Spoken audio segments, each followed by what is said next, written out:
อุดมทรัพย์การเกษตรขายออกจากขั้นหนึงแล้วสุดท้ายม็อกนับไปทำนี่แหละ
มือหนึ่ง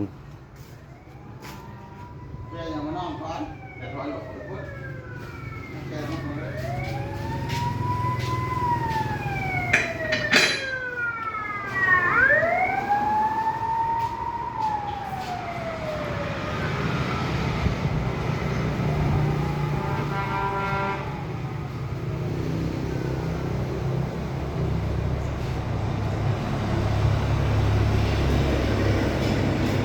มือสองมีมือสองพอ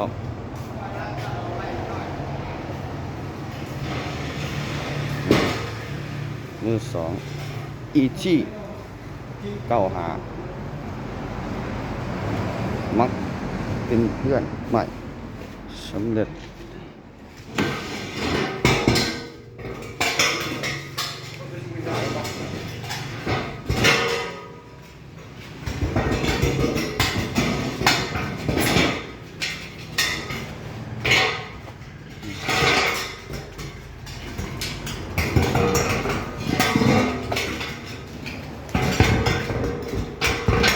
แล้วตัวนี้ปะถอยเข้ามาไหนตัวนี้มาที่ถอยเข้ามาไหนดึงตัวไหนออกมาโอ้ยตัวนี้คุณชิวเอาแล้วเบอร์ตะขานหลังๆเราเบอร์เลยว่าสองดิวหนึ่งล่าไปจองแต่เพิ่งหลอดเอาตัวนี้เราว่าเป็นพันหน่อยนี่ลูกค้าเอาตัวนี้ลูกค้าเอาตัวนี้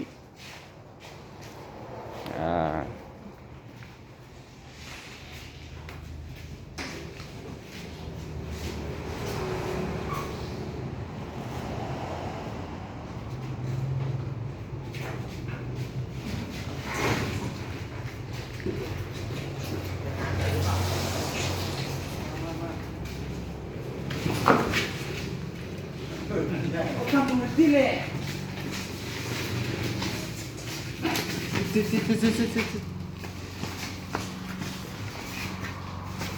มาเพิ่มกันเองมาเว้ยพี่ต้องมือเลยหรอเฮ้ยหนึ่งสองสามเลยไปเลยไปเลยไปอยู่ไปอยู่ไปเอาหน้าเขาไปเลยปีหน้าเขาเลยสอนบินเขาไปเลยนะ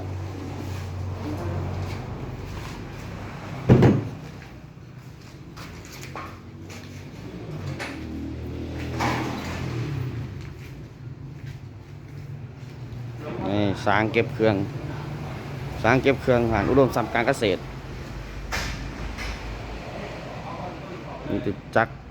ทั้งนั้นจักรแอดย่างหน้าย่างหลัง6 ชุด สางโอเคเนาะเดี๋ยวพบกับคลิปต่อไป